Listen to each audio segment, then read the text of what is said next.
Siis tere kõigile, kes te olete siia kogunenud, et osa saada meie esimesest webinarist.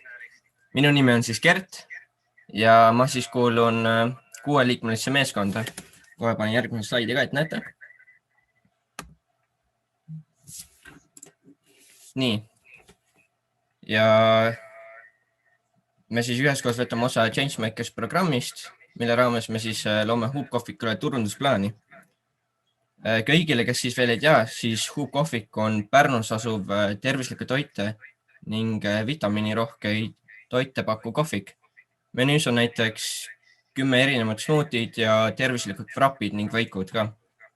Niisugune lühike tutvustus sellest kohvikust.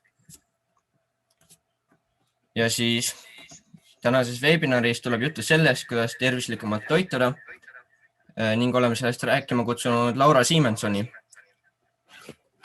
Laura ise on muidugi särav ja hakkav noor, kes ise on, ta on hästi mitmekülgne. Ta on toitumisspetsialist, ta on personaaltreener kui ka joogaõpetaja, et mitme valdkonnaga tegeleb päriselt. Ja ta on loonud persoonibrändi Celebrate Life by Laura ning ta pälvis eelmine aasta MTÜ Tunne poolt siis tervisearendaja eripreemia.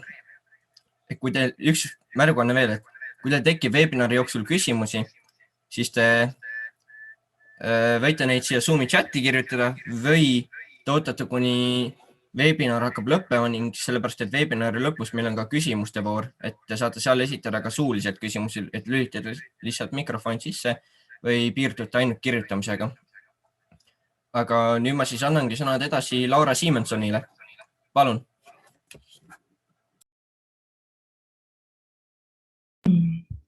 Nii tere teile kõigile ka minu poolt. Enne kui ma teiega oma ekraani ja slaidi jagan, siis ma tahtsin teile öelda tere ka videopildis. Mul on hea meel, et teid juba on nii palju ja nii nagu Gert ütles ka, et kirjutage chati.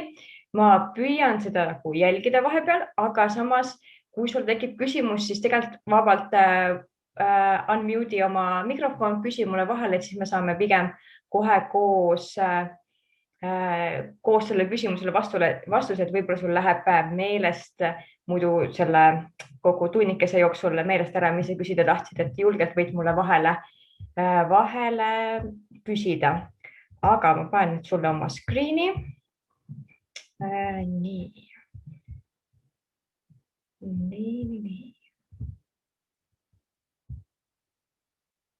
Nii. Ma arvan, et sa vist nüüd näed. Ma panen nüüd selle video ära. Aga hakkame siis peale. Nii. Oota, kus ma seda videot ära saan siit? Nii, ühesõnaga. Mina olen siis Laura ja täna me räägime vajaduspõhisest toitumisest. Et kes ma siis olen? Ma olen siis, mul oli väga palju ilusaid nimetusi siis, mis armsad Changemakeri inimesed olid välja toonud, et ma olen rühmatreener, personaaltreener, joogaõpetaja, toitumisnõustaja. Et need on minu ühed rollid, mida ma täidan selleks, et aidata inimestel elada siis elusamat elu, et läbi nende tegevuste ma aitan inimestel siis nii füüsilistest kui mentaalsetest piiridest minna üle, et elu oleks veel rohkem elamist väärt. Ja ka kuidas minu teekond üldse jõudnud sinna, kus ma täna olen, on see, et kui ma olin 8-aastane, siis ma läksin esimest korda rühmvõimlemise trenni ja nende ilusate nimetuste kokkuvõtteks ma ütleks pigem, et ma olen terviseentusiast, kui võtta niimoodi kõik kokku. Aga ühesõnaga mu teekond algas siis mõtteks sellest hetkest, kui ma 8-aastasena läksin rühmvõimlemisse. See oli mu ainuke siis spordiala, millega mina noorena tegelesin.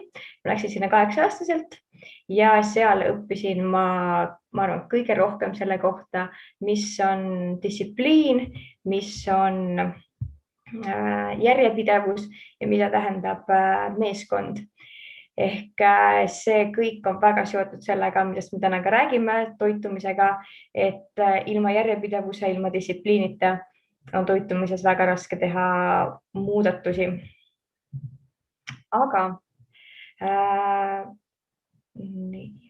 kas ma saaksin üle võtta need asjad eest ära ka või? Keegi oskab mind aidata? Okei, see jääb siis. Ja sealt sai siis mu teekond alguse, aga kuidas ma siia toitumiseni jõudsin, oli see, et kui ma olin 16, ma olin 8 aastat rühmapidamises juba käinud, ma käisin seal kokku 12 aastat, siis sellel hetkel ma treenisin umbes 10 tundi nädalas koos oma meeskonnaga ja siis ma olin mingil hetkel hästi-hästi väsinud, ma olin täiesti kurnatud, ma ei jaksanud mitte midagi teha, ma küll käisin trennis, ma käisin koolis, see oli 9. lõpp, see oli üsna pingeline periood ja ma olin täiesti nagu nii väsinud kogu aeg, et ma võisin täiesti vabalt keset päeva minna pikali, jääda magama tundideks ja nii üsnagi igapäevaselt. Siis lõpuks läksin arsti juurde ja siis diagnoositi mul rauapuudus, mis on tüdrukute, noorte naiste puhul üsnagi tavaline.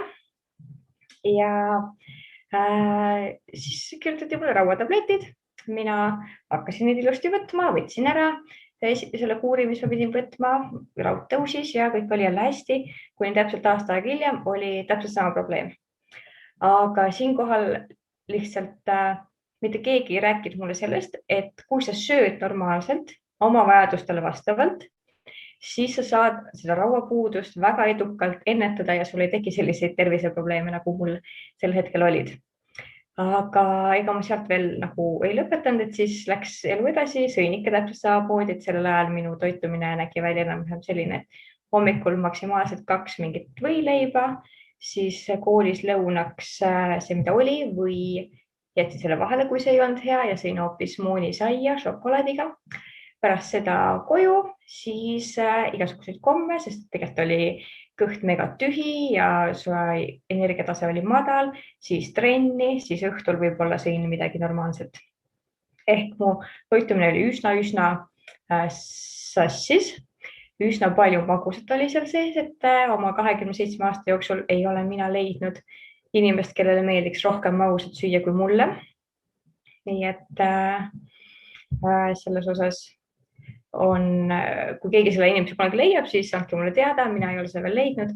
Ehk siis täiesti enda vajadustest lähtuvalt, nii nagu tavaliselt ikka inimesed jõuavad oma teemadeni, mis neid tegelikult kõnetavad. Ehk siis oligi see, et mul oli rauapuudus, kuidas ma sellele tahtsin leida lahendust siis ja samuti see, et suhkur oli mu parim sõber, et ka suhkrusõltuvusest nii-öelda saada siis lahti või leida viis, kuidas seda parandada. Ja tõesti ausalt, ma ei saa öelda, et sellest oleks tulnud välja tänase päevani, aga praeguseks hetkeks ma oskan seda juba kontrollida ja saada aru, millal see tekib, miks see tekib, mis on need põhjused ehk olla tunduvalt teadlikum. Teadlikkus on üks asi, millest me täna ka kindlasti jõuame rääkida, et see on kõige alus ja minu üheks suureks sooviks või lausa missiooniks täna teiega ja kui üleüldse on õpetada inimesi kuulama ja tunnetama omaenda keha ja omaenda vajadusi ja see kindlasti on protsess, mis ei juhtu üleöö. Seda ei lahenda mitte ükski toitumiskava, vaid see on järjepidev iseenda valimine, iseenda tundmaõppimine, iseenda loomine iga päev, iga valikuga. Ja muidugi ma olen seda meelt, et alguses on sul vaja tööriistu, soovitusi, plaane, aga suures pildis võiks see toitumine olla pigem intuitiivne ja teadlik ja see ei tohiks olla kindlasti sinu järjekordne stressiallikas, mis lisab sinu niigi võib-olla stressirohkesse ellu juurde stressi. Muidugi see, kui stressirohke su elu on ka juba sinu muud valikud siin elus. Võt. Aga lähme siis teema juurde. Ehk täna me lähme täiesti back to the basics ja me alustame täiesti baasist ja see võib kellegi jaoks tunduda võib-olla, et issand jumal, oleme seda mingi miljon korda kuulnud. Ja jälle me räägime sellest, aga see baas on meie vundament, mille peale saab ehitada nii-öelda maja, ehk sul ei ole mõtet hakata laduma katust, kui sul on vundament ehitamata, ehk see on kõige-kõige baas, mida meil on vaja. Ehk siis toitumise osas sul ei ole mõtet muretseda sellest, et kui palju sa nendest puuviljadest ikkagi suhkrut saad, kui sa tegelikult sööd enne õhtusööki ära näiteks terve tahvli šokolaadi või kui sa ei ole üldse inimene, kes jooks vett, siis sa ei ole mõtet muretseda selle pärast, et nüüd ma kindlasti, kui ma hakkan vett jooma, siis ma pean jooma seda toasooja 4 erineva soolaga, siis veel mineraalvett ja kindlasti sinna sisse peab panema ökosidruni. Et alusta väikestest sammudest, alusta sellest, mis nagu päriselt loeb, mitte sellest katusest, kui su vundament on alles väga-väga katki. Ja siinjuures on hästi oluline mõista seda, et toitumine ei ole üks maagiline asi, mis lahendab ära kõik sinu probleemid.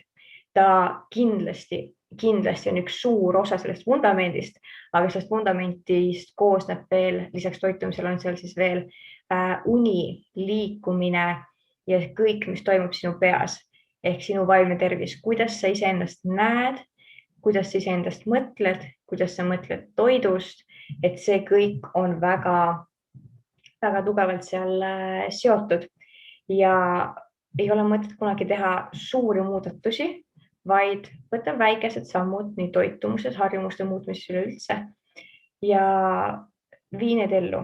Väikeste sammude kaupast üks väike muudatus viib lõpuks väga suurte muudatusteni. Aga mis see vajaduspõhine toitumine nüüd siis on? Siin on sulle üks valem, aga me kohe jõuame selleni. Ehk miks ma kasutan sõna üldse vajaduspõhine toitumine, mitte tervislik toitumine, on see, et mis see tervislik siis tähendab. Et minu jaoks on see tervislik toitumine hästi ära leierdatud, hästi laiali valguv ja väga erinevalt ja väga mitmesti mõistetav, nii et lõpuks mitte keegi enam ei saagi aru, mida see tervislik toitumine siis tähendab ja kuidas seda defineerida. Ja sellest tuleb ka see, miks mina kasutan väljendit vajaduspõhine toitumine, sest meie kõigi vajadused on hästi erinevad. Need tulenevad sellest meie soost, meie vanusest, meie pikkusest, meie tervisest, meie elustiilist ja ka keskkonnast. Kõik need mõjutavad seda, milline on sinu vajadus erinevate toitainete järgi siis nii-öelda ja samuti ka sellest, mis on sinu eesmärk ja mis on sinu soovid.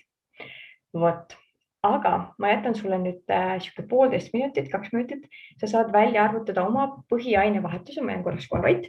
Sul on siin valem naistele ja meestele, erinev valem natukene. Kasuta seda valemit ainult siis, kui sa oled täisealine. Kui sa oled alaealine, siis ma näitan sulle pärast ühte teist tabelit, kus sina saad oma siis kaloraaži välja arvutada. Ehk mis me praegu teeme, on see, et sa arvutad välja kaloraaži, mida sina vajad igapäevaselt. Ja kõige esimene samm selle juures on põhiainevahetuse kaloraaž.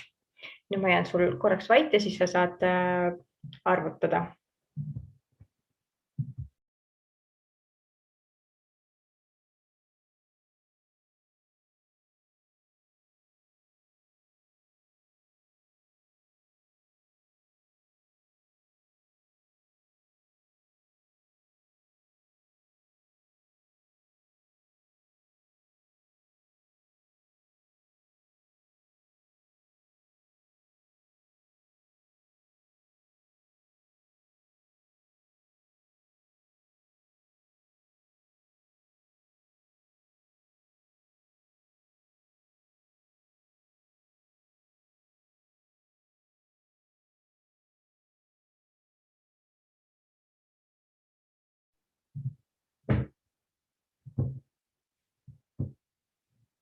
Ja ma enne ei öelnud seda ka, sa võid rahulikult edasi arvutada, et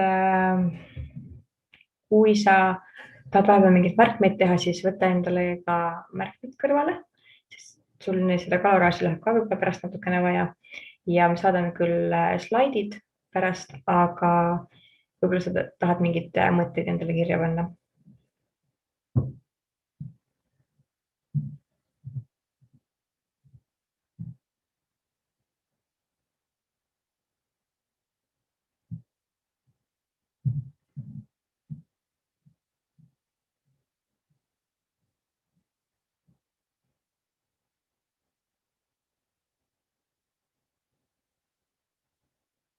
Ma vaatan, et sa oled nüüd arvutanud oma põhiainevahetuse välja.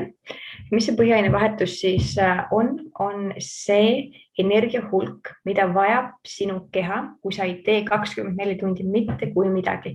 Näiteks kui sa lamad voodis 24 tundi, sa ei tee mitte midagi, siis seda energiahulka, mis sa praegu arvutasid, see enamasti jääb siuke 1200-1800 vahele ehk kalorid siis, kilokalorid on see siis, sa võid selle endale üles kuskile märkida, et see on see energiahulk, mida vajavad sinu organid, kui sa mitte midagi 24 tundi ei tee.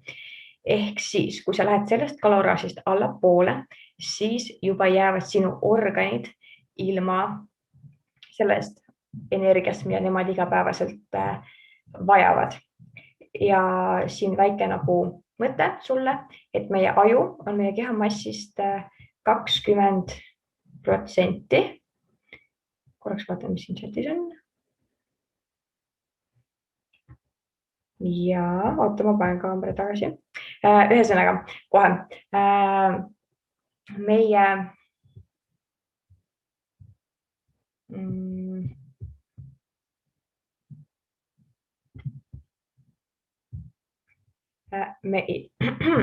Meie keha siis vajab seda kaloraaži selleks, et püsida elus.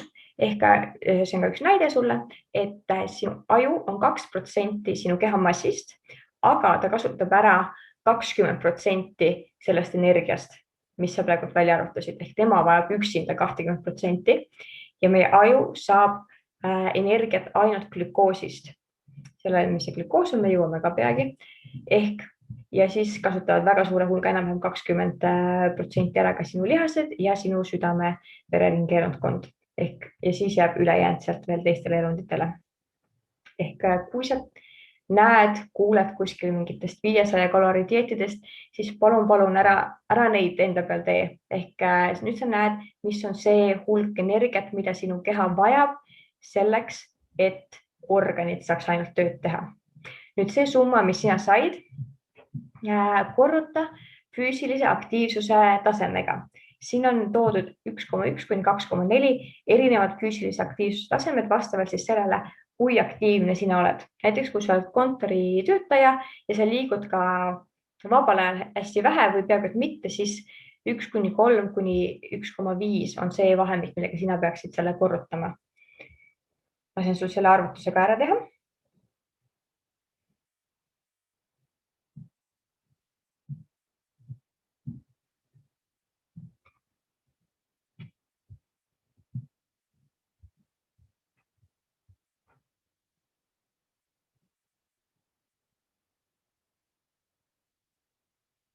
Ja kui sa selle arvuga, millega sinul oli vaja korrutada, arvutasid läbi, siis sa saad kaloraaži, mida sinu keha vajab selleks, et säilitada seda kehakaalu, seda, milline sa täna oled, täpselt sellisena, nagu sina oled. See on sinu säilitav kaloraaž. Kui sa nüüd tahad neid kaalu tõsta, siis sa pead sööma natuke rohkem sellest, kui see number, mis sul praegu seal ees on. Ja kui sa tahad kaalu langetada, siis veidikene vähem sellest. Ehk kui sul on kaloridefitsiit, siis kaal langeb, energiat on vähem, kui keha kulutab. Ja nii lihtne see tegelikult ongi. Ja kui sa jälle sööd rohkem, ehk sul on kalori surplus, ehk sa saad rohkem energiat, kui su keha kulutab, siis see jääb sinu kehast alles, kas siis rasva või lihasmassina, nii nagu hetkel kehal on vajalik. Ja nii nagu talle antakse tööd. Vot, aga kust sinu energia? Nii, kohe jõuame sinna, kust energia tuleb. Kui sa nüüd olid alaealine, ma ütlesin sulle, et ma annan sulle tabeli, siis siin on vanused 10 kuni 18, siis kui palju energiat sinul läheb vaja, siis poistel või tüdrukutel vastavalt sellele, kas sul on kehaline aktiivsus madal, keskmine või kõrge. võid selle endal ära vaadata, kui sa oled alaealine, panna enda jaoks kirja. Ja siis, kus see energia siis ikkagi tuleb? Jõudsime selle teemani. Ehk sul on arvutatud välja enda kaloraaž, mida sinu keha vajab selleks, et säilitada sind täpselt sellisena, nagu sina täna oled. Aga energiat me saame põhimõtteliselt 5 toiduainegrupist. Me kahjuks ei saa energiat õhust, armastusest ja päikesest. Me küll saame sellelt energiat nii, et me tunneme, et me saame sellelt energiat, aga meie keha rakkude jaoks see päike ja armastus energiat kahjuks ei anna, et see energia peab meil ikkagi tulema täielikult toidust. Ja meil on 5 toiduainete gruppi.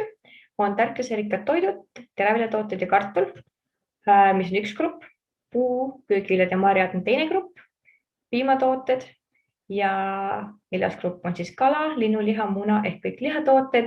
Ja viimane on siis lisatavad toidurasvad, pähklid, seemned, kõik õlid, margariinid, võid, kõik see läheb siis sinna lisatavate toidurasvade hulka.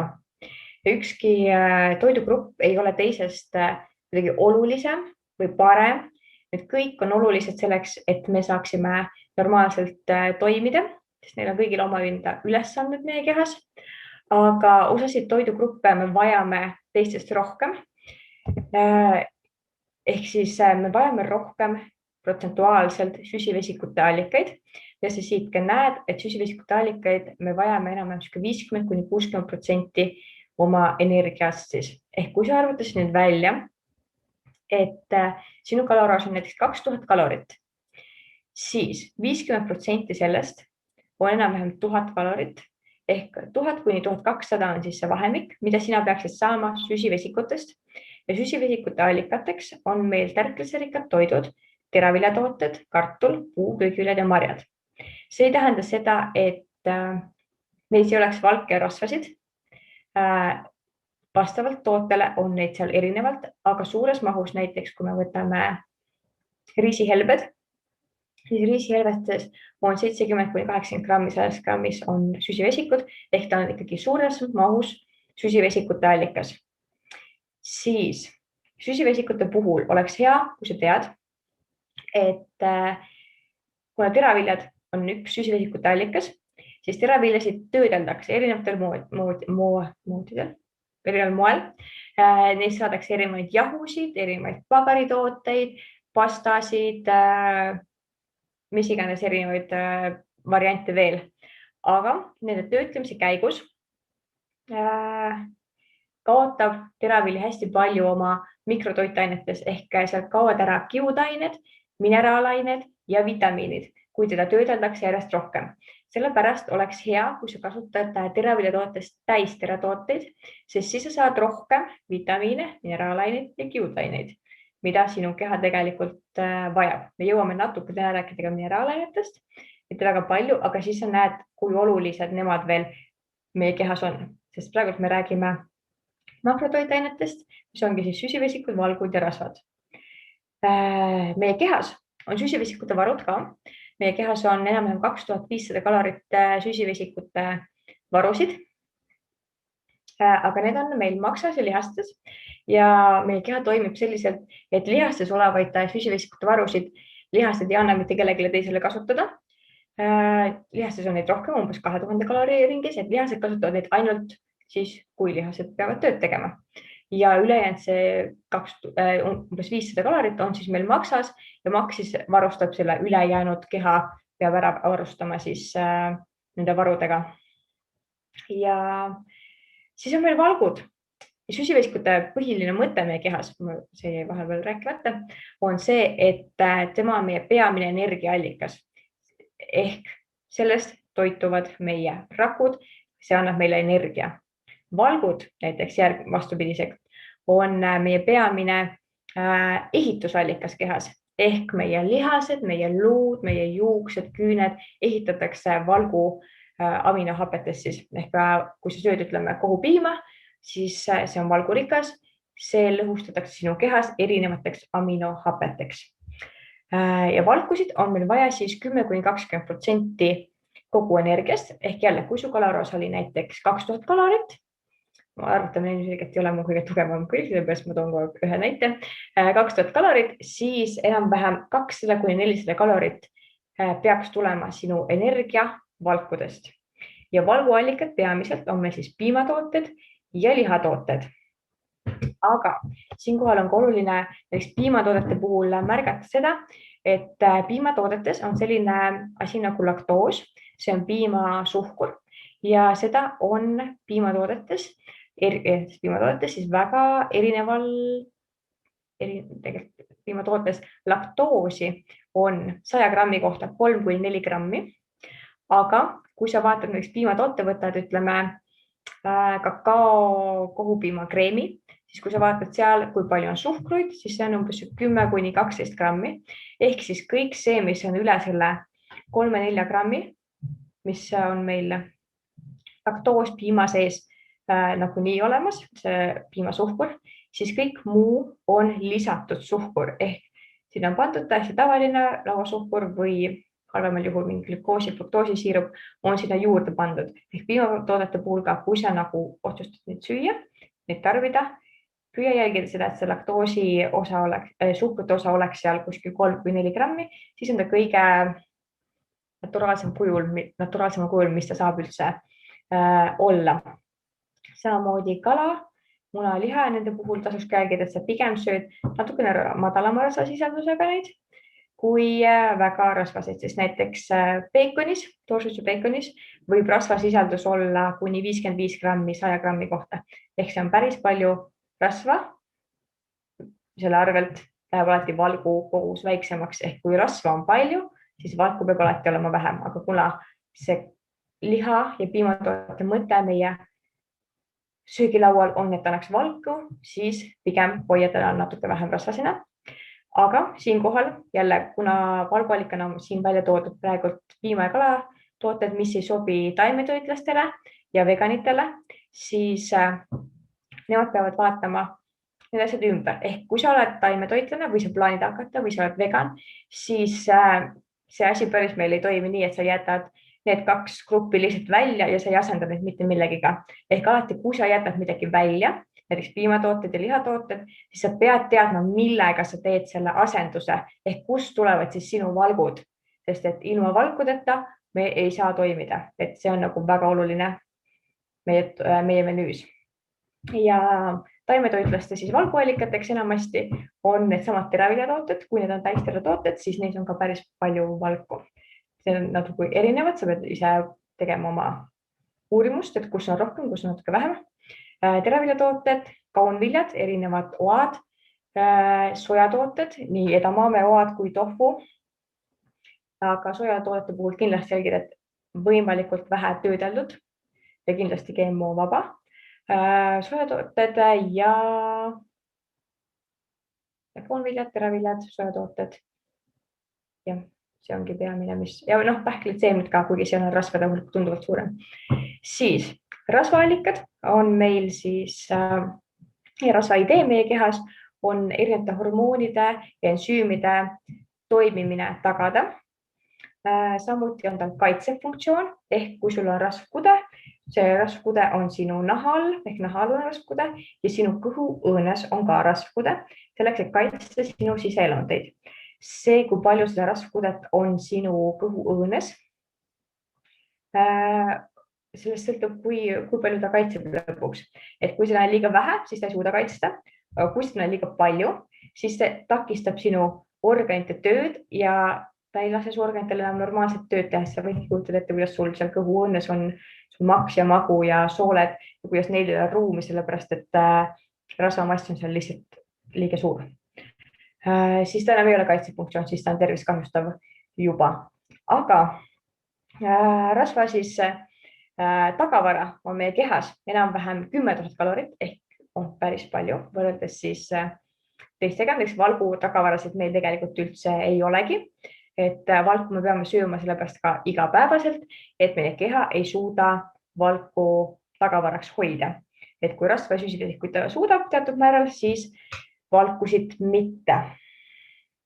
Ja valgu rasva siis allikad on meil erinevad toidurasvad, siin lähevad õlid, mingid margariinid, võid, aga kui sa sööd ka näiteks pekisemat liha, peekonit, siis ka sealt tuleb päris palju rasva, ehk sa pead ka need võtma selle rasvaallikatena juurde, erinevad seemned ja õlid.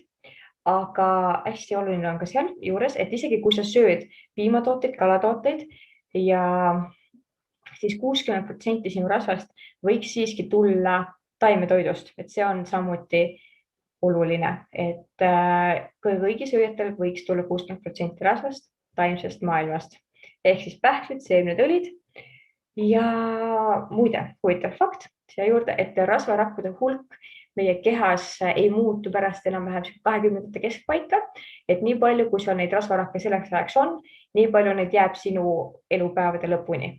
Aga seal ainuke vahe, mis seal muutub, on see, et sa võid rasvarakku kujutleda veidi nagu õhupalli, et kas see rasvarakk on täis nagu õhupall, nagu korralik suur õhupall või see rasvarakk, kui ta on tühjem, seal on vähem rasva, siis ta on nagu sihuke kokkuivanud õhupall, kui sealt hakkab õhk välja tulema. Ehk need rasvarakkude hulk sinul enam ei suurene ega vähene, kui sa oled 20. keskel. Sellel on head ja halvad küljed, ehk kui sa oled noorena ülekaaluline, sul on see juba rasvarakkude hulk päris suur, siis see võib veidikene takistada sul kaalu kaotust hilisemas eas, sest neid rakke lihtsalt on sul rohkem, kui on, ütleme siis teistel. Aga see kindlasti ei ole selline asi, mille pärast nüüd ei saaks kaalu kaotada, kui on vajadus. Nii.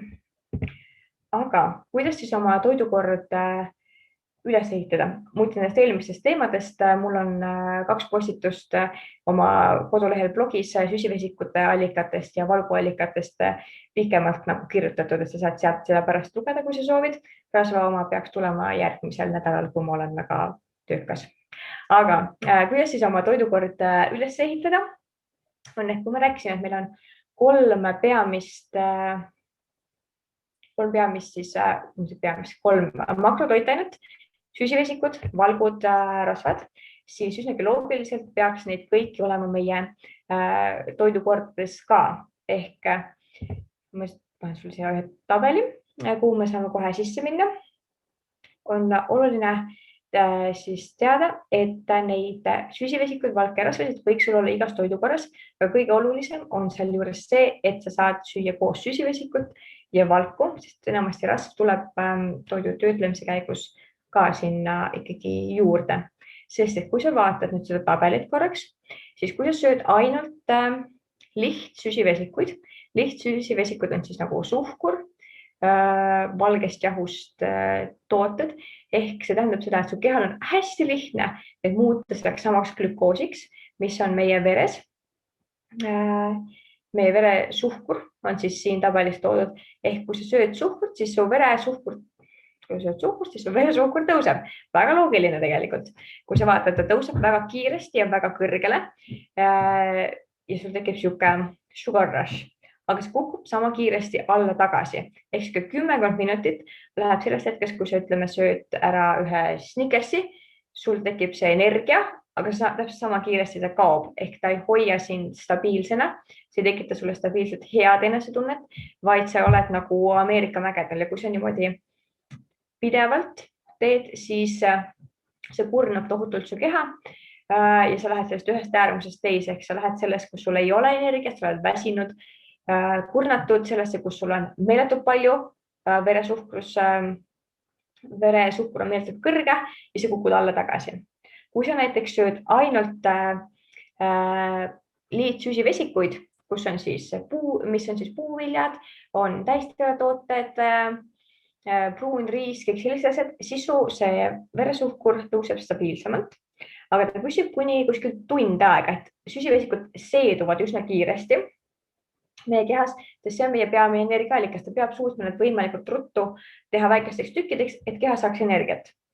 Kui sa sööd ainult valku nagu liha, need sojaoad, munavalge, kala, kõik siuksed asjad, siis su energiatase tõuseb taas aeglasemalt, nagu sa näed, see punane joon siin ja ta püsib 2 kuni 3 tundi. Aga kui sa paned kõik asjad kokku, ehk kuidas sa peaksid siis oma toidukorra üles ehitama, on see, et sa paned kokku valgud, ja liitsüsivesikud ja tegelikult rasvad ka. Ja siis sinu energiatase, sinu veresuhkur tõuseb rahulikult ja on üsna stabiilne päris pikalt ja nagu sa näed siit ka, siis ta umbes pärast 3 tundi hakkab vaikselt langema. Aga kui sa mõtled toidukordade regulaarsuse peale, siis enam-vähem 3-4 tunni pärast peaks sul tulema juba uus samalaadne toidukord, mis hoiab sul tegelikult terve päeva su veresuhkur stabiilsena. Sul ei teki tänu sellele tujude kõikumisi ja kõiki selliseid asju, sest et see veresuhkur peab olema meil kindlal tasemel pidevalt, sest et kui see läheb liiga madalaks, me ei tunne ennast hästi ja kui see on pidevalt liiga kõrge, siis see on see, kust nagu te ilmselt teate ka, et veresuhkru järgi siis diagnoositakse sul teist tüüpi diabeet, kui veresuhkur on pidevalt liiga kõrge, siis kogu aeg, et see suhkur ei jõuagi meie rakkudesse, mida ta peaks toitma, siis diagnoositakse teist tüüpi diabeet, mille puhul siis on eraldi ravi. Et sa võid sellest glükoosist, mis on meie veresuhkrus, mis tuleb meie toidust mõelda kui autokütusest, et me ei saa sõita ilma kütuseta, meil on seda vaja selleks, et elada. Nii, ja siin on üks pilt sulle sellest, kuidas siis põhimõtteliselt ehitada toidukord ülesse. Sul on pool taldrikust köögiviljad, 1/4 on siis teravili, kartul ehk siis need süsivesikuallikad ja 1/4 on siis valgu- ja rasvaallikad.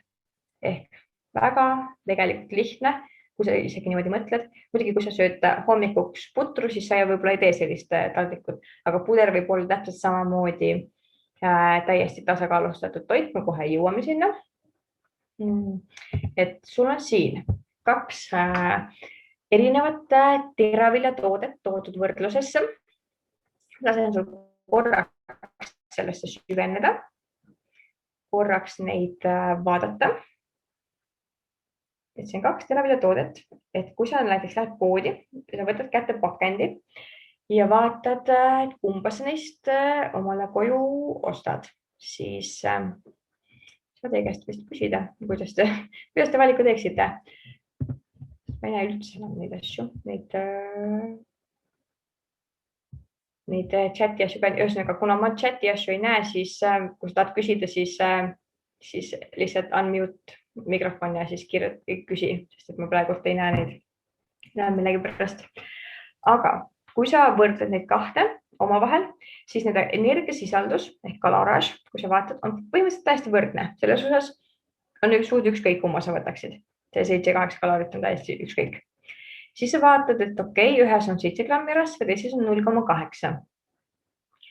Ja üleüldse, kus saab teravilja sisse üldse rasv.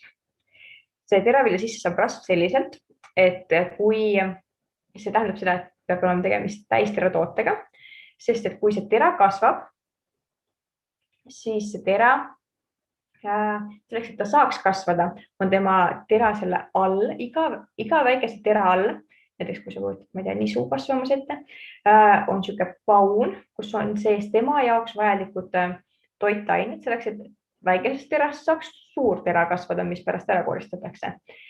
Aga kui sa ostad täisteratoote, siis sinna sisse jäävad, nii nagu me rääkisime, need mikrotoitained, kiudained, gliid, siis see tera, see rasv, mis on tema selle teratoit, tuleb ka sellega kaasa. Ehk sina saad sellega enda toidu sisse. Siis süsivesikuid ühes on 54, teises on 80. Ehk kui me võtame selle järgi, et süsivesik üksinda tõstab su veresuhkru väga kiiresti ülesse, siis parem valik oleks see vasakpoolne, pluss veel ka see, et selles vasakpoolses on ka rasvad sees, mida me tegelikult ka vajame. Kiudained on meie kehas, mitte meie kehas, vaid meie toidus olevad süsivesikud, mida meie keha ei suuda seedida. Aga meie keha vajab neid selleks, et meie soolestikus olevad bakterid vajavad seda enda toiduks. Nemad toituvad nendest kiudainetest, selleks, et hoida sinu seedimine korras. Ja naised peaks saama minimaalselt iga päev 25 grammi kiudaineid ja mehed 35 grammi kiudaineid ja kiudained tulevad ainult taimsest toidust, kiudained tulevad teraviljast, kiudained tulevad puuviljast ja kiudained tulevad köögiviljadest. Ehk need on need allikad ja peamiselt teraviljadest kõige rohkem tuleb neid siis. Ja kui sa nüüd vaatad, siis ühes on 11 grammi ja teises on ainult 2 grammi. Ja siis valgud.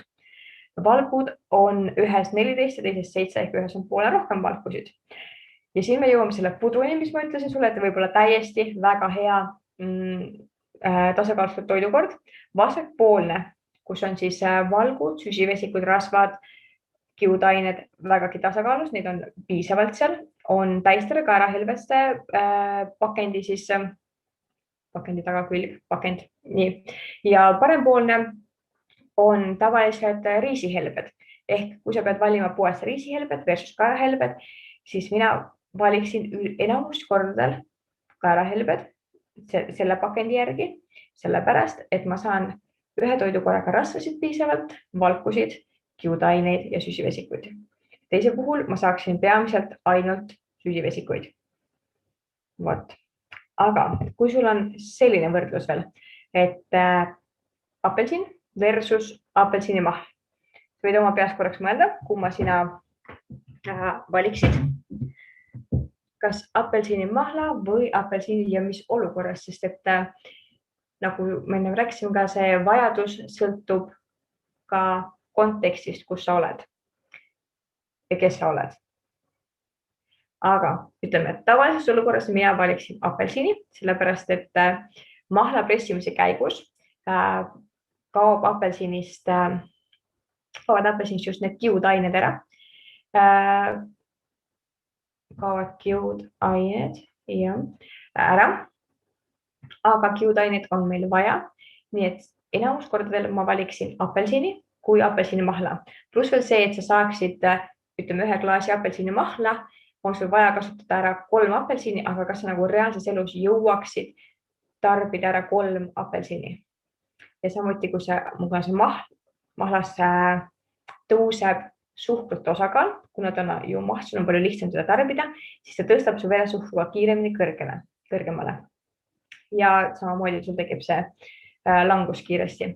Aga samas, kui sa oled näiteks kestvussportlane ultramaratonil, siis sa ei hakka seal rajal koorima omale apelsini ja siis seda sööma ja ootama, kuni see ükskord imendub ja annab sulle energiat. Siis on sul väga mõistlik võtta võib-olla see apelsinimaht 100% panna sinna sisse veel ka mingid soolad, mineraalained ja see on sinu jaoks suurepärane valik. Ehk kõik sõltub sellest, mis olukord sul mingil hetkel on. Et meil ei ole kunagi õigeid ja valesid valikuid või halba ja head toitu, et kõik oleneb tervikpildist. Aga miks see üldse oluline on? Et me sellest räägime, on see, et meie statistika näitab, et nii Eestis kui ka lääneriikides üldse on number 1 surmade põhjus meil südame ja veresoonkonna haigused. Ja alles seejärel tulevad igasugused vähivormid, ajuga seotud surmad, et number 1 on südame-veresoonkonna haigused. Ja statistika ütleb ka Eestis, et Eesti haigekassa rahast 80% läheb elustiili haiguste raviks.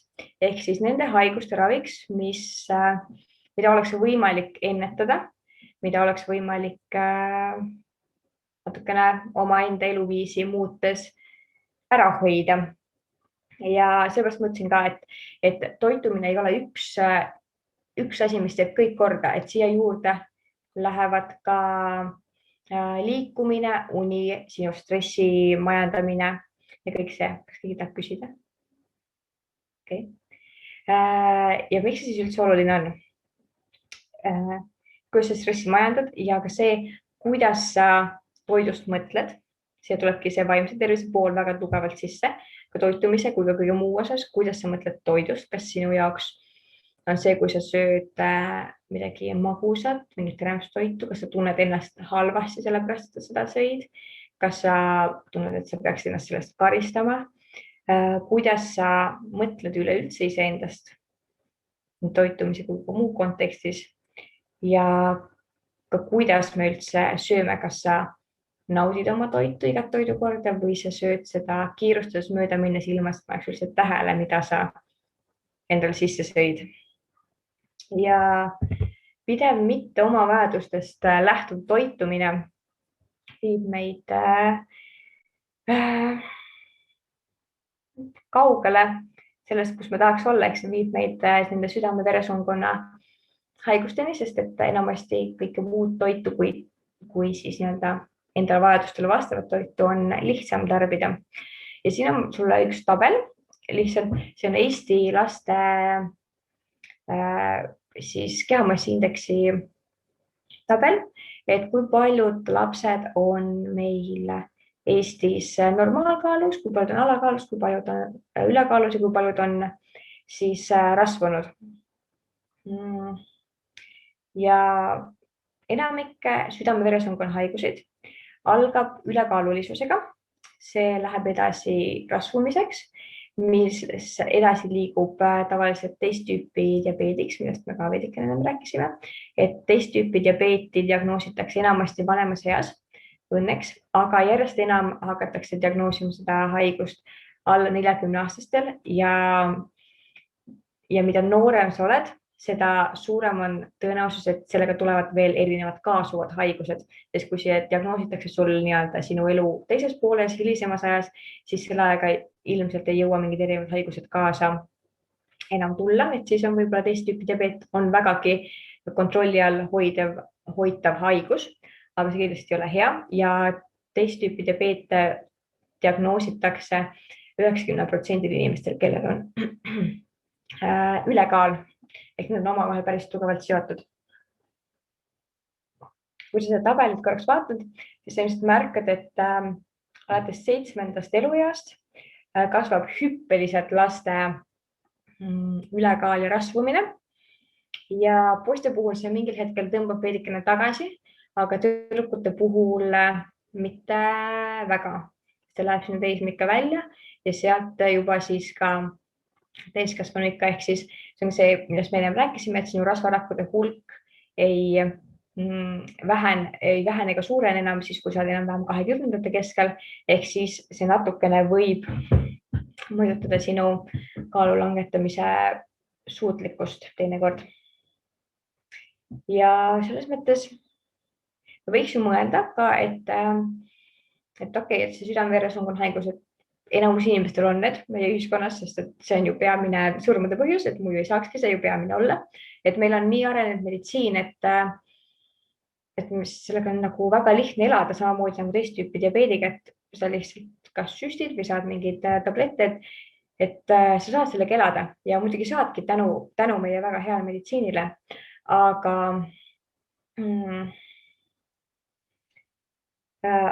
sa võid küll elada 85-aastaseks, meie meditsiin suudab sind hoida väga hästi elus.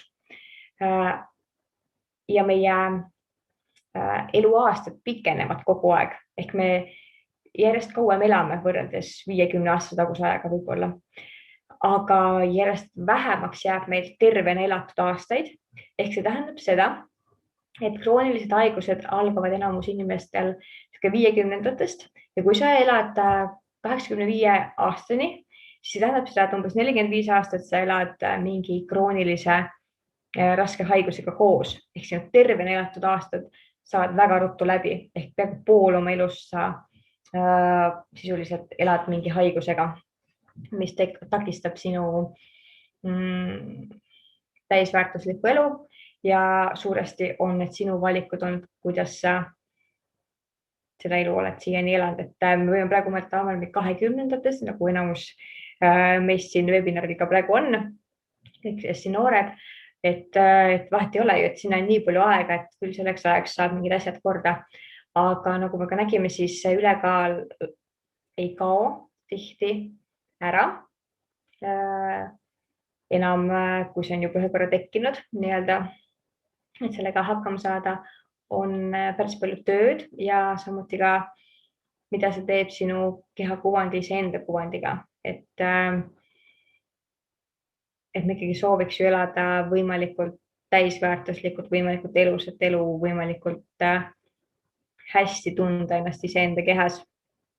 Ja kui me vaatame seda statistikat siin juba selle tabeli järgi, siis pea 40% lastest, kes jõuavad täiskasvanute ikka, on ülekaalulised, 26% neist rasvunud.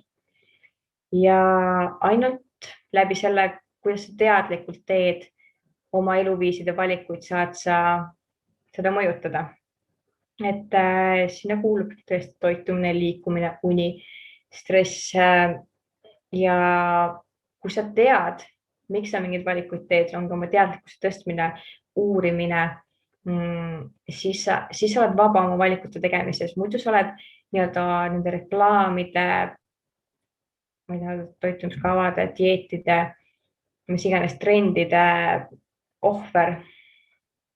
Ja siin on üks oluline asi ka, et mina võin teile täna rääkida igasugu toredaid asju ja anda edasi oma tõde, oma mõtteid, aga kui sa ei rakenda neid mitte kunagi praktikasse, siis ei juhtu mitte midagi. Ainult teadmisest ei ole mitte midagi kasu, et alati tuleb panna see enda kasuks tööle, leida see viis, mis sobib sulle, leida oma tõde ja elada vastavalt sellele, sest et ainult meie ise vastutame oma tervise eest.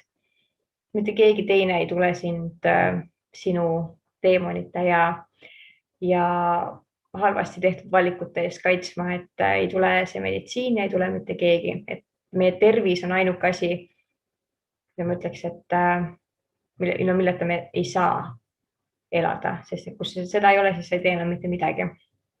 Ja sina üksinda oled selle eest vastutav, aga lähme siit morbiidsetest teemadest natuke edasi, et ma lubasin, et me räägime korraks ka mikrotoitainetest, et siin on mul sulle toodud ühed siis tundemärgid, on vale sõna, aga nagu ühe mineraalaine puuduse sümptomid siis on õigem. Et millised sümptomid on, kui sul on ühe kindla mineraalaine puudus. See siin on siis rauapuudus ja raud on meie kehas hapniku sidumise ja transportimiseks hädavajalik. See on seesama, millest ma sulle ka alguses kohe rääkisin, mille puudus minul oli, mis väljendus tohutu väsimusega, tohutu apaatlusega. Ja selleks, et punaseid vereliibasid toota. Ja rauda leidub meil loomset päritolu toodetes peamiselt kõige rohkem. See imendub natukene paremini kui taimset päritolu raud, aga on täiesti võimalik saada raud kätte ka taimsest maailmast. Ja peamised allikad raual siis on maks, muna, tailiha, läätsed, nisukliid, sojaoad ja seesamiseened. Ja siis on mul sulle üks mineraalaine veel. Sa võid korraks sellest süveneda. Mis on selle teise mineraalaine puuduse sümptomid.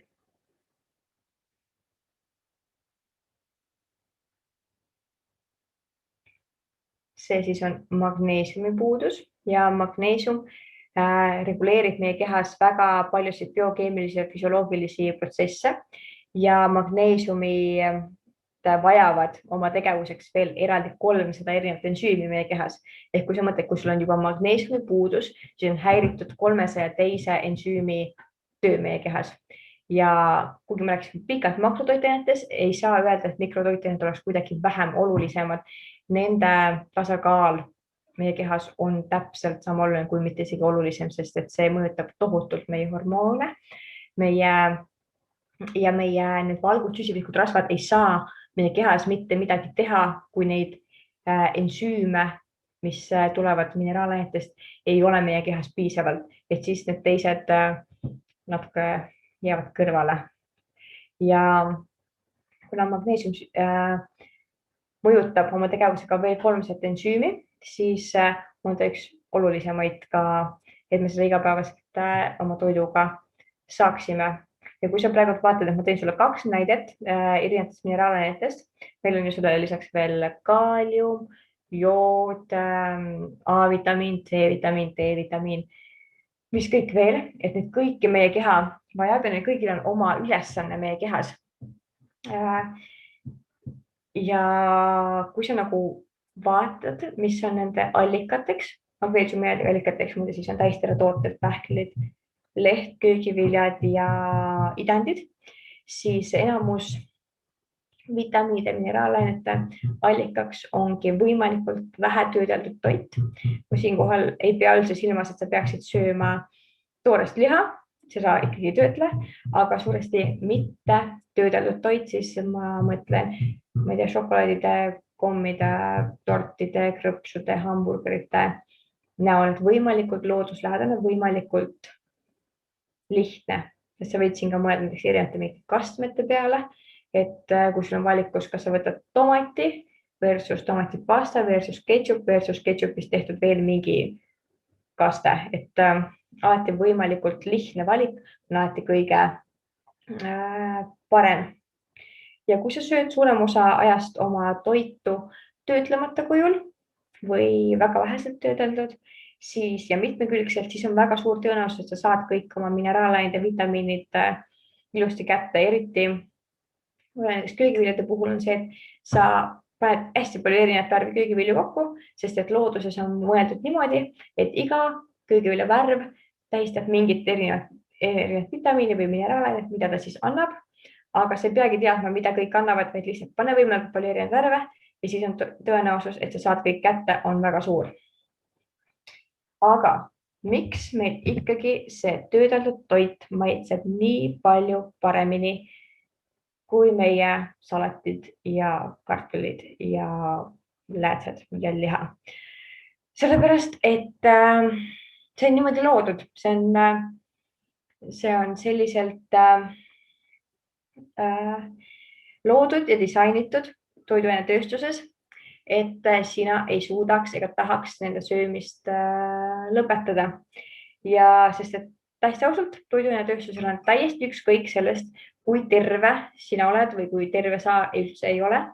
Nende eesmärk on, et sina sööksid nende toodangut veel ja siis natuke veel ja pärast natukene veel, et sa ei suudaks seda kindlasti mitte lõpetada ja sa tahaksid seda hästi palju süüa, sest et siis nemad saavad ju rohkem müüa sulle. Ja toiduainetööstus on niisugune nagu reeglistik nagu või mõiste, the big five, mis on siis 5 reeglit, ilma mida täitmata ei saa toode turule minna. Ja esimene reegel on see, et peab olema kõrge kalorsus. Enamasti kas kõrge rasva või suhkrusisaldusega, tavaliselt ka soolasisaldus on neis päris kõrge.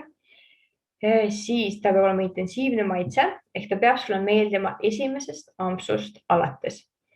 Siis see pakub sulle, peab sulle koheselt meeldima, on siis kolmas intensiivne maitse on see, et sa pead tundma seda tunnet, et see on nagu hästi intensiivne, nagu kui sa võtad võrdlusesse, kui intensiivne maitse on näiteks šokolaaditükil versus kapsalehel, et see peab olema hästi intensiivne ja tugev. See peab sulle koheselt meeldima selles osas, et sul peab tekkima kohe tal love at first sight, ehk sa pead selle kohe tahtma veel, kohe juurde ostma. See peab olema hästi kerge süüa. Siin muide huvitav teadmine, et tavalist sööki sa pead närima enam-vähem 25 korda ennem, kui sa suudad selle alla neelata. Aga töödeldud toitu on see kuskil enam-vähem maksimaalselt 10 ja see on juba läinud, kiirelt alla läinud. Ehk siis tuleb juurde selle 5. punkt ja sulab su suus lihtsalt ära ja tänu sellele on seda hästi lihtne süüa, hästi kiire süüa ja nii, et sul on hästi kerge seda ka üle süüa tänu sellele, sest et sul ei teki ajus peast seda tunnet, et sa oled juba saanud piisavalt. Ja taaskord, meil ei ole mõtet siin selles osas süüdistada kuidagi toiduainetööstust, et nemad on pahad ja nemad niimoodi teevad, vaid saada ise teadlikumaks. Ja ütleme nii, et kui meie ei oleks tarbijad, kes seda ostavad, siis nemad ju ka ei toodaks. Ehk sina saad läbi enda käitumise seda kindlasti mõjutada ja ainult mida me teha saamegi on tõsta oma teadlikkust, teha ise paremaid valikuid. Ja minu mõte on, et meie toitumine võiks tugineda ideel, kus sa annad oma organismile rohkem seda, mida ta vajab ja vähem seda, mida ta tegelikult ei vaja. Ehk sina teed iga toidukorra valikuga endale valikuid ja võid mõelda, kas see, mis sa praegu sööd, annab sul organismile seda, mida ta vajab või tegelikult mitte. See ei tähenda kindlasti seda, et sa ei peaks mitte kunagi enam sööma šokolaadi ja oma lemmikmagustoitu ja kuskil väljas kooki lubama, aga suures pildis ma ise lähtun hästi tugevalt 80-20 reeglist ehk 80% ajast mu organism saab seda, mida tal on vaja ja 20% on nii-öelda muuska meelevaldne, mida iganes ma siis tahan süüa. Ja minu puhul ilmselgelt on see kõik magus. Nii, aga me oleme jõudnud üsnagi lõppu juba. Aitäh, et sa oled muga endiselt püsinud siin, et kuidas leida oma enda rütm. Ja siinkohal on hästi oluline õppida iseennast tundma. Saama aru, millal on sul füüsiline nälg ja millal on sul isu. Ma olen sellest kirjutanud oma blogis ka eraldi 2 artiklit, kuidas oma enda rütmi leida. Nii toitumise osas eraldi kui ka suures pildis, sest et nagu ma rääkisingi ennem, et meie toitumist ei mõjuta ainult, meie elu ei mõjuta ainult see toit, vaid see mõjutab uni, liikumine, stress, kuidas see kõik omavahel panna koos tööle kogu see rütm. Et beebid ja lapsed enamasti teavad väga täpselt, millal neil on kõht tühi ja millal kõht tühi ei ole. Nad annavad sellest väga hästi märku, aga mida vanemaks me saame, siis me hakkame rohkem sööma sotsiaalsete normide järgi, me hakkame sööma selle järgi, mida meile reklaamitakse, mis on vajalik ja mis on tervislik, selle järgi, kellega me koos oleme, mis tuju meil on. Näiteks, et argipäeva hommikuti me sööme alati hommikust kell 7 hommikul, sest et nii on vaja. Isegi teadmata, kas me tegelikult tahame siis süüa. Me sööme, kui meil on mingi sünnipäev, me sööme, kui meil on mingi emotsionaalne seisund. Sellest räägime kohe ka natuke lähemalt, et hästi palju me oma emotsioone, nii rõõmu kui ka kurbust, siis matame toiduga. Seega me enamasti ei ole teadlikud oma füsioloogilisest näljast, isust ja täiskõhutundest ja osad meist võiks süüa kogu aeg, niimoodi, et kogu aeg näksid ilmast sul oleks kõht tühi ja teised unustavad täiesti süüa või suruvad oma söögiisu alla näiteks kohvi, suhkru, alkoholiga. Aga see, kui sa õpid reaalselt tundma seda, eristama ja aru saama sellest täiskõhutundest, oma tühjast kõhust, oma isust, see on üks kasulikum ja lihtsam viis, kuidas mõista, kui palju sul keha toitu vajab ja pöördes tähelepanu nii füsioloogilisele näljale kui täiskõhutundele, saame me reguleerida, kui palju toitu me tarbime, oma energiatasakaalu, adapteeruda erinevate füsioloogiliste muutustega ja me õpime oma keha märguandeid tähele panema, tundma, kuulama ja lõpuks me saame usaldada omaenda keha toiduvalikute tegemises, mitte enam seda, mida ütleb meie suhkru janus tunne. Ja meil on kahjuks kombeks vaigistada oma keha aistinguid kohviga, suhkruga, alkoholiga ja samuti kellegi teise poolt tehtud reeglitega. Et minu nii suur soov on, et igaüks leiaks omaenda õige tee, omaenda tõe, kuidas tema peaks elama, kuidas leida enda see rütm toitumises ja kõiges muus. Ja sellepärast me ei olegi seda alati ära õppinud ja tihti keerukamaks selle enda rütmi ja enda ka selle füsioloogilise nälja tundma õppimine teeb see, kui meil on pika ajalugu erinevate dieetidega, erinevate ületarbimistega, toidu keelamisega endale. Et see teeb selle natukene keerulisemaks, aga see ei tähenda, et see ei oleks võimalik. Ja natukene emotsionaalsest söömisest ehk me tihti sööme, enamus inimesed teevad seda mingite tujude ajendil, kas me tähistame midagi või me teinekord kurbusest üritame seda kurbust vaigistada sellega, kui me hakkame sööma. Ja kui sa nüüd heidad korraks pilgu omaenda lapsepõlve ja mõtled selle üle, et kui sul läks midagi hästi, kas sulle osteti sellest preemiaks jäätist või kommi või kui sul läks midagi halvasti, sa olid kurb, kas siis su vanemad näiteks tõid sulle lohutuseks mõne pulgakommi või šokolaadi või su lemmik jäätist. Et meil on üsnagi sisse kodeeritud see, et mingite emotsioonidega tuleb kaasa toit, et kui me tähistame midagi, on sünnipäev, on mingi pidu, siis tuleb kaasa tort. Kui meil on kurb, siis me jällegi sööme. Siinkohal ei tasuks kindlasti süüdistada oma vanemaid kuidagi selles programmeerimises, selles mõttes, et su vanemad on alati tahtnud olla sulle kõige paremad vanemad, mis nad on osanud olla. Ja endiselt sina oled vastutav selle eest, kuidas sina oma elu elad, kui teadlikuks sina saad sellest ja kuidas sina iseennast ümber programmeerid.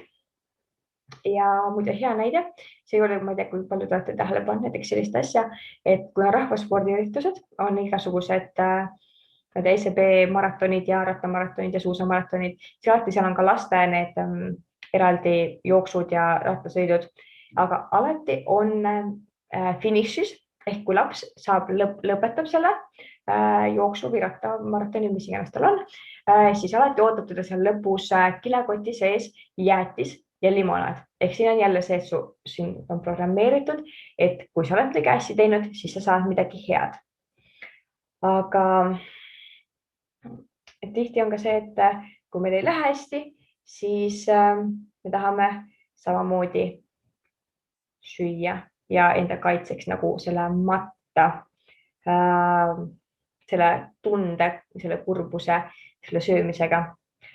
Aga siinkohal sa võidki nagu mõelda iseenda puhul ka, et mida sa tegelikult sellel hetkel vajaksid, enne kui sa tormad selle šokolaadi või kommikarbi juurde, kui sa oled kurb, kui sa oled üksik, mida sa sel hetkel päriselt vajaksid, kas sa võib-olla vajaksid hoopis lohutust, kedagi, kes sind kuulaks, kallistust, et korraks enne, kui sa tormad, mõtle läbi, mida sa päriselt vajad. Ja kui sul on näiteks üldse elus raskem periood, meil kõigil on neid mingitel hetkedel stressirohkem periood, siis sellel hetkel sa võid ka mõelda selliselt, et sellel hetkel vajab su keha veel rohkem sinu tuge ja siis sa peaksid talle just andma seda, mida ta päriselt vajab. Ja sel hetkel ta vajab su toetust enam. Ehk siis annadki talle ainult seda head, mis teeb sulle head. Ja kui sa mingil hetkel otsustad, et ma tahan juua seda klaasi veini, ma tahan süüa seda šokolaadi, seda jäätist, siis palun kindlasti naudi seda. Naudi seda selles hetkes. Naudi iga tampsu, võta see aeg selle jaoks, sest et täitsa päriselt olen ise katsetanud seda, kui sa tarbid mingeid asju mööda minnes, sa ei saa isegi aru, kui kiiresti see šokolaad seal suust sulas, kas see oli hea või see ei olnud hea või see oli lihtsalt nagu ma tahan veel. Aga kui sa võtad aega selle hetke nautimiseks, tähistamiseks, miks mitte, siis sa tunned iga selle šokolaadi või koogi maitset iga sampsus ja sa vajad seda tunduvalt vähem ja siis sa päriselt saad seda nautida. Ja minu viimane mõte sulle siit kaasa on, et kui sa sööd, siis kas see toit ja sa sööd armastab sind vastu ka. Sa võid seda jäätist väga armastada, aga kas tema armastab sind vastu ka? Aitäh sulle. Ma olen täpselt ajas. Ja aitäh sulle ja kui sul on küsimusi, mõtteid, kindlasti jaga neid minuga ja sa võid mulle pärast ka eraldi kirjutada, kui sa tahad, et ma olen su jaoks olemas. Nüüd ma praegu panen siit top share ja nii. Nii, aitäh sulle, Laura. Siis on selle esitusega lõpuni jõutud, aga nüüd ongi siis kätte jõudnud aeg, kus saame küsimusi esitada. Kohe jagan siit ühte ekraani ka. Nii. Ehk siis küsimuste voor. Tuletan jälle veel kord meelde, et te saate Zoomi chati kirjutada küsimusi. Laura, mina loen sulle ise neid küsimusi ette, et sa ei pea selle pärast üldse muretsema, et sa pead ise hakkama neid küsimusi nüüd otsima. Et ma esitan, sina vastad ja siis kuulad oma vastuse kätte. Ja. Aga oota. Nii. Aga nii kaua, kuni teisel mõtlevad mingi küsimusi välja, siis võib-olla ma esitan oma küsimused. Ja. Näiteks, vaatame kohe. Kas oskaksid soovitada mingisugust head hommikusööki, millega oleks nagu head päeva vastu võtta, mis annab selle päeva energia kätte? Minu arust on kahte tüüpi inimesi. On need inimesed, kes tunnevad, et nad toimivad väga hästi, kui nad söövad näiteks hommikul, ongi seda muna ja avokaadot ja peekonit või soolalõhet või midagi sellist. Et see on väga hea hommikusöök, et sa näiteks teedki kas omleti või praemuna ja paned sinna kõrvale näiteks ongi täistera mingi leiva, paned sinna peale veel näiteks avokaadot, võtad sinna kõrvale mingi kerge salati, mingid tomatid, kurgid. Aga näiteks mina ise olen inimene, kellele see üldse ei sobi. Ma olen seda katsetanud nii mitmeid kordi ja mulle üldse ei sobi see. Aga see ei tähenda, et see oleks halb. Mina olen täiesti 100% tiim puder. Igal hommikul karajaliga puder, sinna siis minul lähevad alati erinevad seemned, sest seemnetest tuleb rasva ja valku, siis marjad ja maitsepärm. Ja minu arust on nagu, ma igal hommikul ootan seda hetke, et saaks hakata putru sööma. Nii, olgu. Mul on siin vist oli üks küsimus. Karoliine küsis, et milline on sinu lemmik rauarikas retsept? Tead, ma ütleks sulle, et oleneb, mida sa sööd. Kuna ma ise olen taimetoitlane, siis mina liha ei söö. Siis minu raud suuremas mahus tuleb ikkagi nendest köögiviljadest, teraviljadest, kus ma seda saan. Aga kui sa näiteks sööd liha, mida Karoliine peaks sööma, siis väga hea rauaallikas on maks.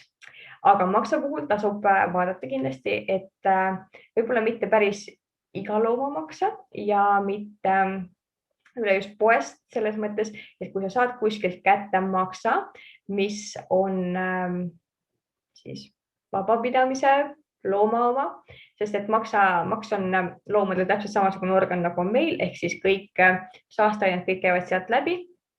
Ehk kui sa saad kuskilt vabapidamise looma maksa, siis sealt saab päris hästi rauda. Aga kui sa tead, et sul on näiteks juba ka raua puudus, siis mina soovitaks sulle võtta nõgese kapsleid, nõgese pulbrit, midagi sellist. Vot. Nii et retsepti osas ma pean natuke vist mõtlema, ma pole just väga suur retseptikuru tegelikult.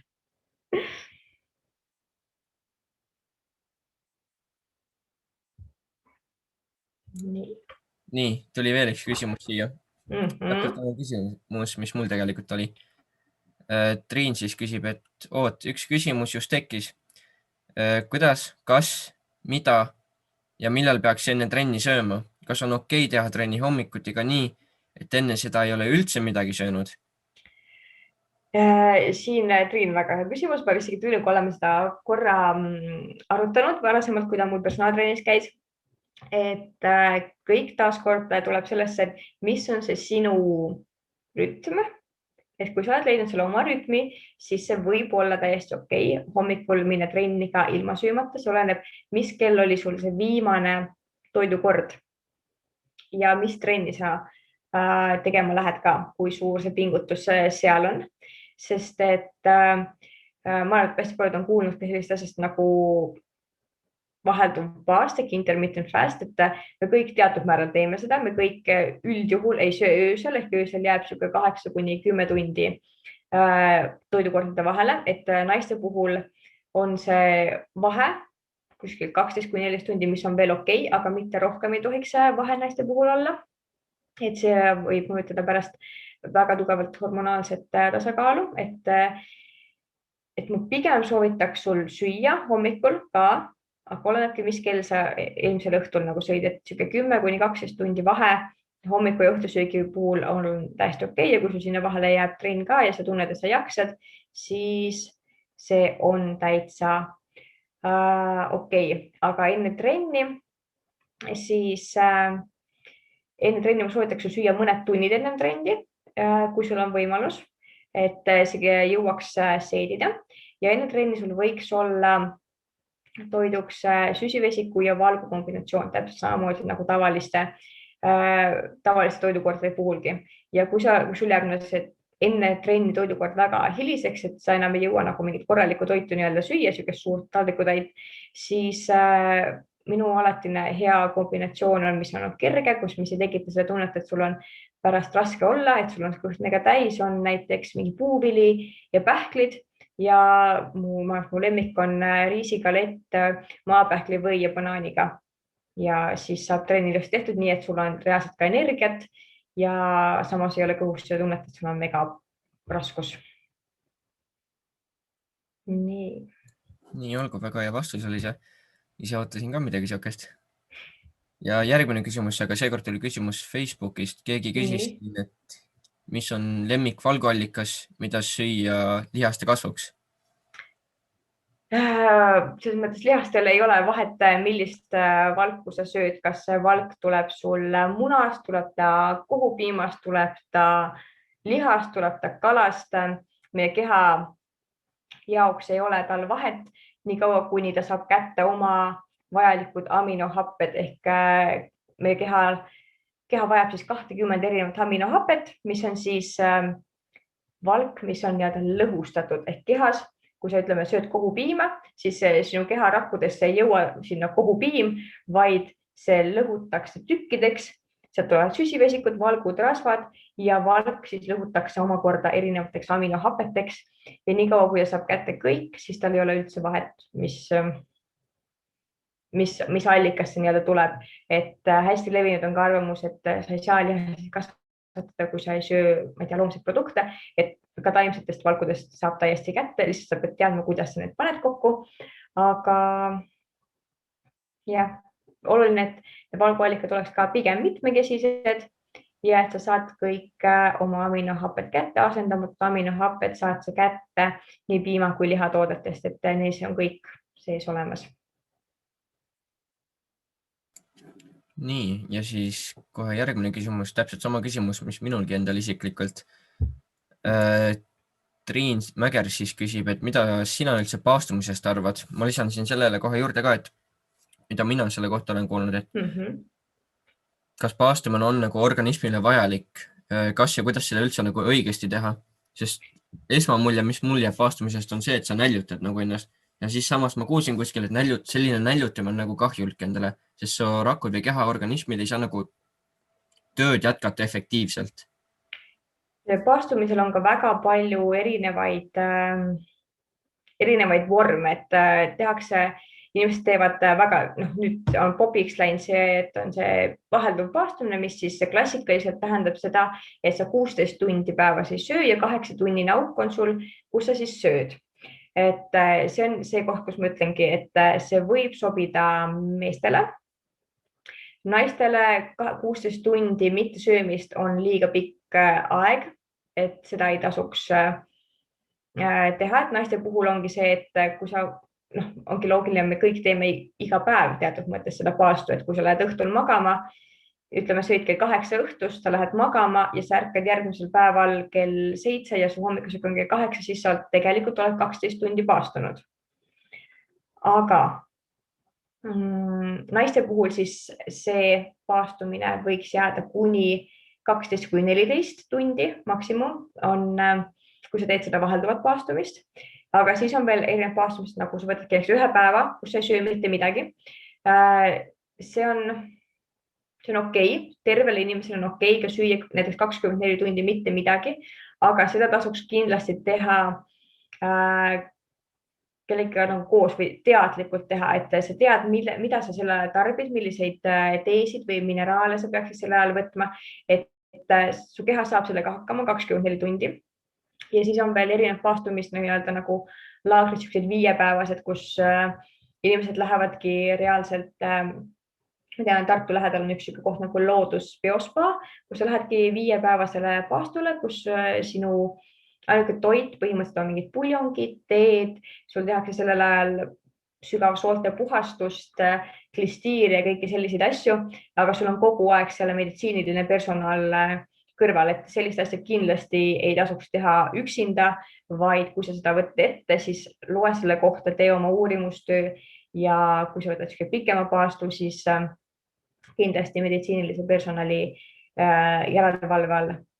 Ja minu enda arvamus on siis see, et ma ei ole ise seda teinud, mul on nüüd plaanis ilmselt siin märtsis katsetada seda 1-päevast paastu, vaata, kuidas see nagu toimib, aga ennem seda ma viin sellega väga hästi ennast kurssi, et kindlasti mitte lihtsalt niisama, aga see ei ole asi, mida sa peaksid tegema, et kuidagi tervist soodustada, et meie kehas on selle jaoks organid, maksad, neerud, mis puhastavad ja meie keha, et sa ei pea selle jaoks ekstra paastuma, et see ei ole niisugune asi, mida sa peaksid tegema, vaid kui sa soovid, sa võid, aga see ei tähenda, et sa oled vähem tervislik, kui sa ei paastu. Nii, siin on veel 2 küsimust. Ma arvan, ma esitan 2 viimast küsimust veel, siis tõmbame otsad kokku, sest siin hakkab aeg otsa saama kohe. Karel siis küsib, et kas taimetoitlasel piisab ainult taimsest toidust või oleks vaja veel midagi lisaks tarbida?